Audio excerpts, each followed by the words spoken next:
आप सभी को जय श्री कृष्णा, राधे राधे। देखिए, कभी कभी जीवन में दुर्भाग्यपूर्ण ऐसी घटना हो जाती है कि वो अंदर तक एक भक्त को हिला देती है।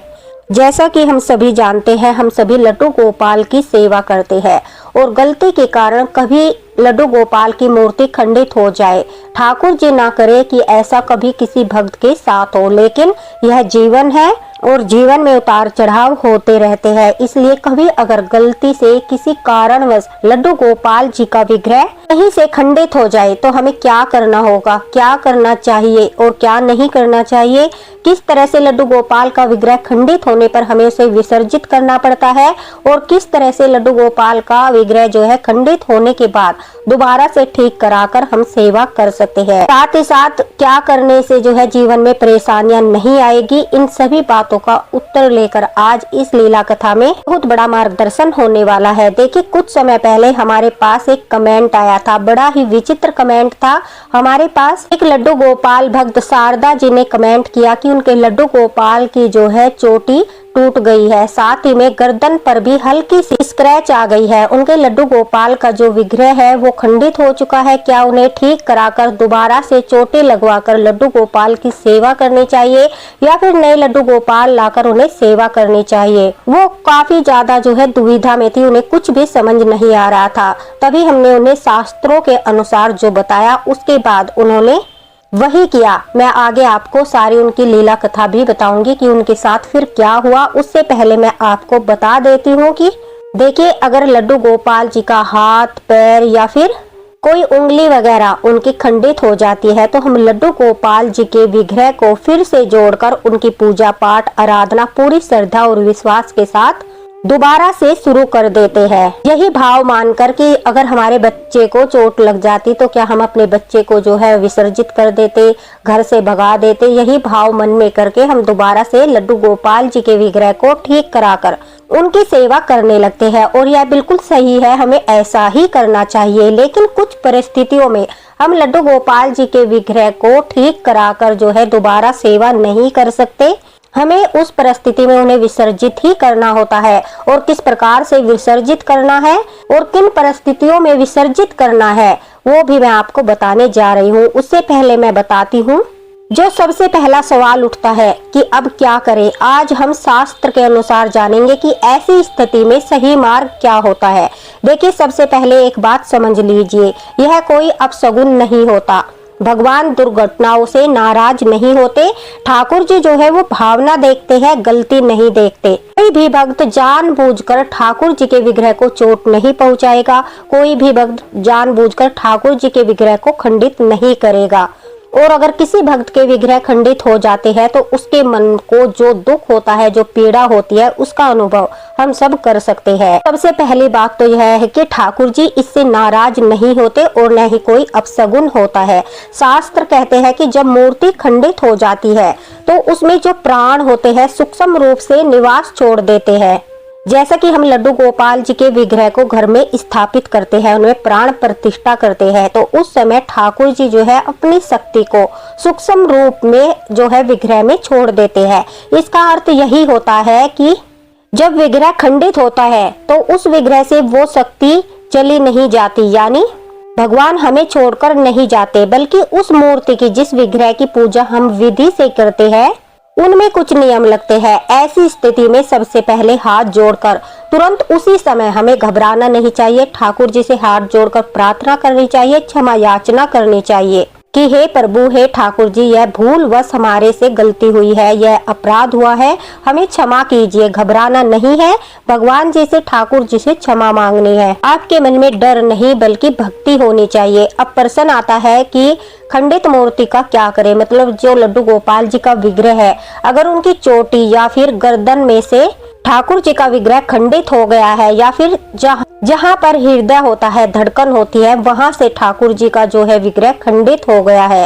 तो उस परिस्थिति में आप ठाकुर जी के विग्रह को सही कराकर दोबारा से पूजा नहीं कर सकते। आपको विसर्जित करना पड़ेगा। और किस प्रकार से विसर्जित करना पड़ेगा, साथ ही साथ कैसे तो आपको उसी विग्रह की शक्ति को दूसरे विग्रह में स्थापित करके पूजा पाठ करनी है, वो भी मैं आपको बताऊंगी। देखिए, शास्त्रों में स्पष्ट नियम है, जब हम लड्डू गोपाल की मूर्ति को यानी उनके विग्रह को मार्केट से लाकर, जब तक वो मूर्ति ही होती है, जब हम मार्केट से लाते हैं घर में स्थापित करते हैं, तो जो पंडित जी होते हैं या फिर हम स्वयं भी उनमें प्राण प्रतिष्ठा करते हैं तो विधि के अनुसार करते हैं, मंत्र के द्वारा करते हैं, संकल्प के द्वारा करते हैं, फल फूल और धान के द्वारा करते हैं। ठाकुर जी से निवेदन करते हैं कि उस मूर्ति में दिव्य उपस्थिति स्वीकार करे।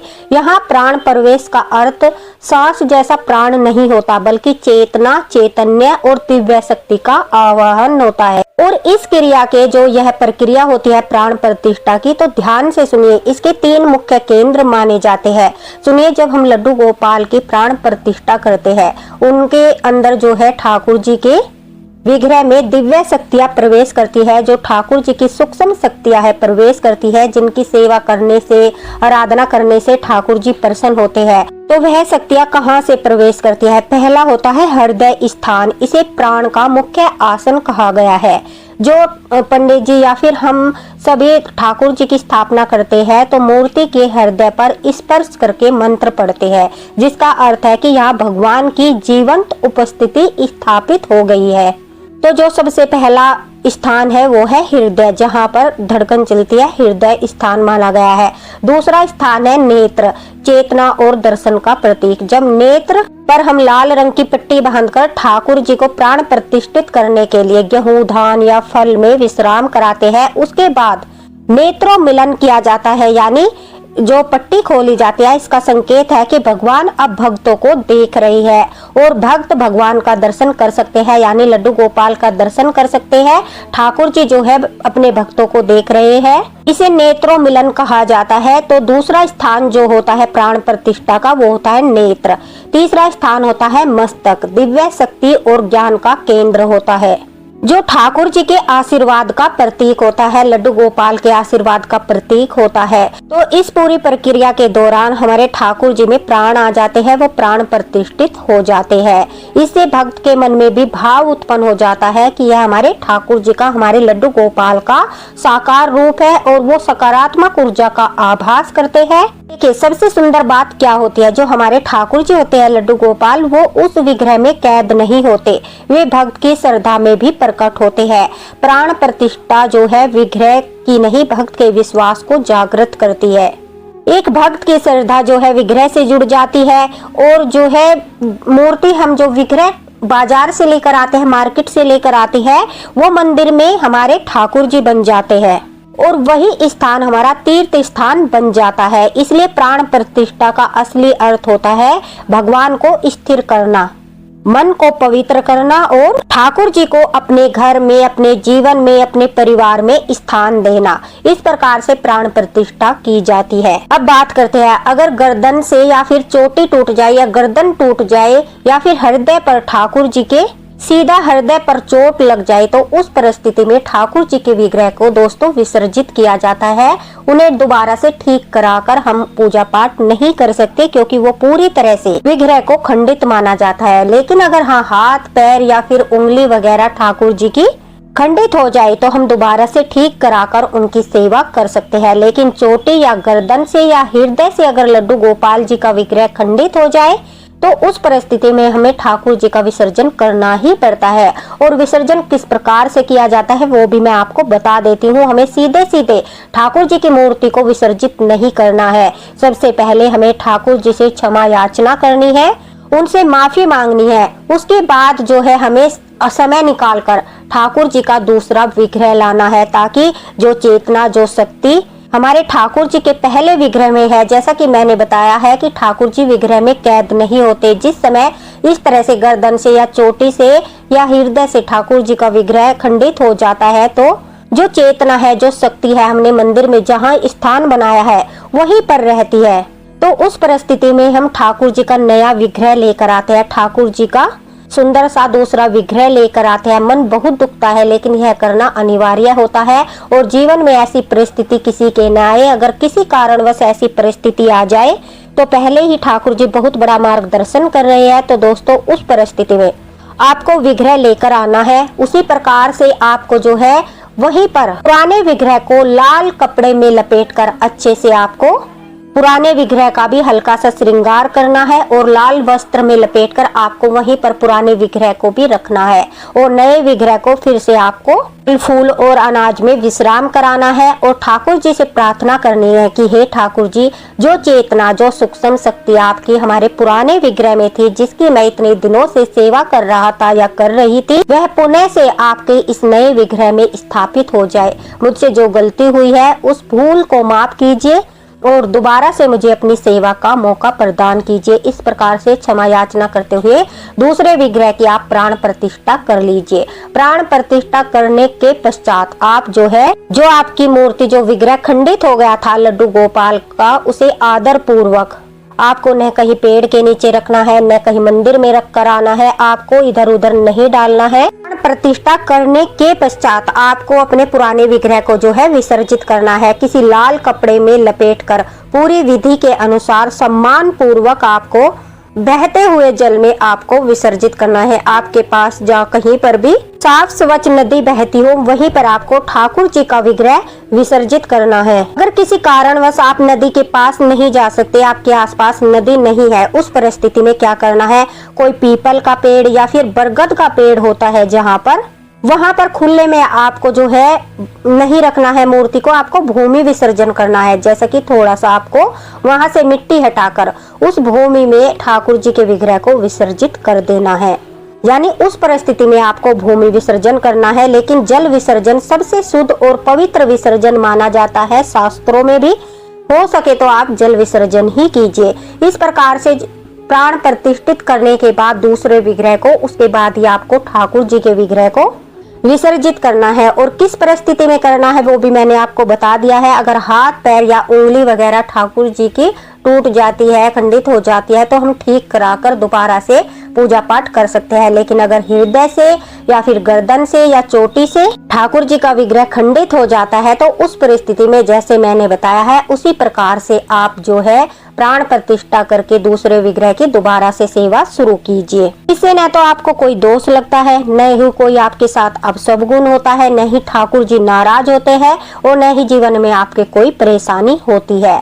लेकिन अगर आप सेवा नहीं कर पा रहे हो, लड्डू गोपाल लेकर आए हो, उस परिस्थिति में विसर्जित करते हो, तो यह गलत होता है। अगर आप सेवा नहीं कर पाते तो आप किसी को सेवा के लिए दे सकते हो, मंदिर वगैरह में दे सकते हो, लेकिन आपको उस परिस्थिति में विसर्जित नहीं करना है। विसर्जित आप तभी कर सकते हो जैसा कि मैंने बताया, इन 3 स्थानों से आपका विग्रह खंडित होता है। तो यह बहुत ही बड़ा मार्गदर्शन था। लड्डू गोपाल भक्त शारदा जी का जो है हमारे पास मैसेज आया था कि लड्डू गोपाल की दोबारा से प्राण प्रतिष्ठा करने के बाद, सेवा करने के बाद उनके जीवन में क्या हो रहा है। तो मैंने सोचा यह जानकारी सभी को होनी चाहिए, क्योंकि प्रमाण के साथ ही मैं आपके साथ सब कुछ शेयर करती हूँ। बिना प्रमाण के शेयर करना ठीक नहीं रहता। तो शारदा जी कहती है, जैसा कि उन्होंने कमेंट किया था कि उनके साथ क्या समस्या हो गई है, तो उन्हें भी हमने इसी प्रकार से बताया कि आप ठाकुर जी का दूसरा विग्रह लाइए और ठाकुर जी को पहले प्राण प्रतिष्ठित कीजिए। पुराने विग्रह को रखकर लाल कपड़े में लपेटकर प्रार्थना कीजिए कि वो नए विग्रह में सूक्ष्म रूप से विराजमान हो जाए, क्योंकि ठाकुर जी घर छोड़कर नहीं जाते। विग्रह में जो सूक्ष्म शक्ति होती है वो मंदिर में स्थान बना लेती है और वहीं पर विराजमान रहती है। जब आप नया विग्रह लेकर आते हो और प्रार्थना करते हो, क्षमा याचना करते हो, दोबारा से प्राण प्रतिष्ठा करते हो, जिस शक्ति की आप सेवा कर रहे थे वो दोबारा से दूसरे विग्रह में प्रवेश कर जाती है और तुम्हारी भक्ति पर कोई भी प्रभाव नहीं पड़ता, न ही सेवा पर प्रभाव पड़ता। तो शारदा जी ने भी उसी प्रकार से नया विग्रह लाकर लड्डू गोपाल की दोस्तों सेवा करना शुरू कर दिया। पुराने विग्रह को बड़े सम्मान के साथ और बड़े ही पवित्र स्थान पर यानी यमुना जी में विसर्जित किया। यह कार्य उन्होंने पूरी श्रद्धा और विश्वास के साथ किया। अपने मन को दुखी नहीं किया और न ही अपने मन में यह भाव आने दिया कि ठाकुर जी नाराज हो जाएंगे, कोई अपशगुन हो गया। पहले तो वो बहुत ज्यादा परेशान हो गई थी, रोने लगी थी, बहुत ज्यादा दुखी थी वह कहती है। लेकिन जैसे ही वो नया विग्रह लेकर आई, उन्होंने दोबारा से प्राण प्रतिष्ठा की, ठाकुर जी से क्षमा याचना की और उनसे प्रार्थना की कि हे ठाकुर जी, आप नए विग्रह में प्रवेश कीजिए और मुझे माफ कीजिए। दुर्भाग्यवश मुझसे यह गलती हो गई है, कृपया आप मुझसे नाराज मत होना। ऐसे क्षमा याचना करते हुए पूरे विश्वास और भाव के साथ वह कहती है उन्होंने दूसरे विग्रह को स्थापित किया। तो सच मानिए, वह कहती है उसी रात उन्हें ठाकुर जी का दर्शन हुआ और वह दर्शन होने के बाद उन्हें संकेत मिला कि लड्डू गोपाल न तो घर छोड़कर गए हैं और न ही उनके साथ कोई अपशगुन हुआ है और न ही लड्डू गोपाल उनसे नाराज है। लड्डू गोपाल की सेवा करते हुए उन्हें पूरे 4 महीने हो चुके हैं। वह कहती है इन 4 महीनों में उन्हें जैसे पहले अनुभूति होती थी उसी प्रकार से ठाकुर जी की अनुभूति हो रही है। उसी प्रकार से ठाकुर जी के प्रति उनका भाव आता है और उसी प्रकार से उनके साथ लीलाएं भी होती है। कमेंट के माध्यम से उनसे थोड़ी बहुत बातचीत हुई, उसके बाद यह सब ठाकुर जी की ही कृपा थी कि उनका भी मार्गदर्शन हुआ और जो हमने उन्हें बताया उसी प्रकार से उन्होंने लड्डू गोपाल की सेवा करना प्रारंभ किया। उनके मन को बहुत शांति मिली और अभी उनका कमेंट आया था कि मेरे घर में ठाकुर जी की पूरी कृपा है, लड्डू गोपाल की कृपा से कुछ भी अपशगुन नहीं हुआ। साथ ही साथ धीरे धीरे लड्डू गोपाल की सेवा करते हुए, उनके महास्नान कराते हुए ठाकुर जी की उन्हें दिव्य अनुभूतियां होती है, मन प्रसन्न रहता है, घर में भी वातावरण अच्छा है, किसी प्रकार की कोई समस्या नहीं है। तो देखिए, किसी न किसी माध्यम से ठाकुर जी किसी न किसी प्रकार से अपने भक्तों का बहुत बड़ा मार्गदर्शन कर देते हैं। जैसा कि आज उनका कमेंट आने पर मेरे मन में भी भाव उत्पन्न हुआ कि मैं यह जानकारी आप सब लोगों के साथ साझा करूं, क्योंकि न जाने भविष्य में किसके साथ क्या दुर्घटना घटित हो जाए। तो देखिए, ठाकुर जी ने पहले ही, क्या पता उनके किसी भक्त के साथ भाग्यवश ऐसी घटना हो जाए, जैसा कि हम सेवा करते करते बुजुर्ग भी हो जाएंगे।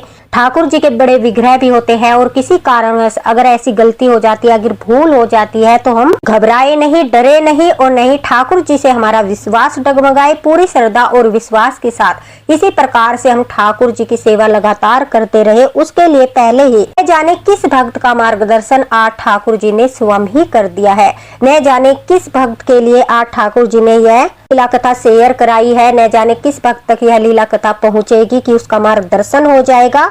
उनके लीला परंपार है, वही जानते हैं कि उनका उद्देश्य क्या है। मेरे मन में भाव आया कि मैं आपके साथ यह जानकारी साझा करूं, तो मैंने आपके साथ शारदा जी का यह अनुभव शेयर किया, यह वीडियो भी शेयर किया। तो आपके साथ अगर कभी ऐसी दुर्घटना हो जाए, दुर्भाग्यवश किसी के साथ ऐसा ना हो, अगर किसी कारणवश हो जाए, विग्रह बहुत भारी होते हैं, कभी गलती भी हो जाती है, हाथ से छूट भी जाते हैं, हम घबरा जाते हैं कि लल्ला को चोट लग गई, तो उस परिस्थिति में उन्हें चंदन का लेप लगाए, ठाकुर जी से क्षमा याचना करे, घबराए नहीं, न ही मन में कोई ऐसा भाव लाए कि अपशगुन हो गया।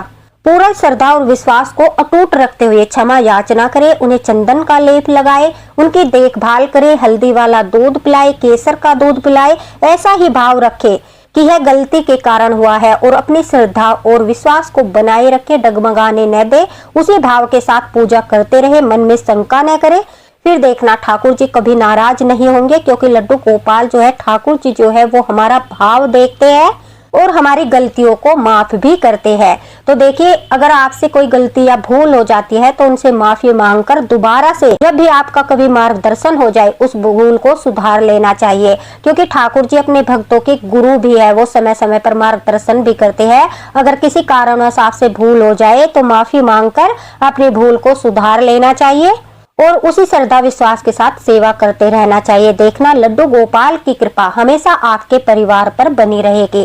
तो आशा करती हूँ आपको समझ आ गया होगा कि किस परिस्थिति में हमें लड्डू गोपाल का विग्रह विसर्जित करना है और किस परिस्थिति में हम लड्डू गोपाल जी के विग्रह को सही कराकर दोबारा से उनकी पूजा कर सकते हैं। यह आपको पूरी तरह से समझ आ गया होगा कि किस प्रकार से ठाकुर जी के विग्रह में जो है प्राण प्रवेश करते हैं, सूक्ष्म प्राण प्रवेश करते हैं। तो इस वीडियो को दोस्तों ज्यादा से ज्यादा शेयर कर देना, ताकि सभी लड्डू गोपाल भक्तों तक यह वीडियो पहुंचे। सभी को यह जानकारी होनी चाहिए ताकि उन्हें भी अपनी सेवा का संपूर्ण फल प्राप्त हो सके। अगर आपको लड्डू गोपाल की सेवा को लेकर कुछ पूछना है तो आप कमेंट बॉक्स में पूछ सकते हो, आपको रिप्लाई जरूर मिलेगा। और दोस्तों, जाने से पहले कमेंट बॉक्स में राधे राधे जरूर लिखना, क्योंकि राधे राधे लिखने से कोटि कोटि पाप नष्ट होते हैं। मिलते हैं अगले वीडियो में अगले मार्गदर्शन के साथ। शारदा जी का बहुत बहुत धन्यवाद कि उनकी वजह से आज सभी का बहुत बड़ा मार्गदर्शन हुआ है। ठाकुर जी की कृपा आप सभी पर बनी रहे। इसी के साथ राधे राधे, हरे कृष्णा।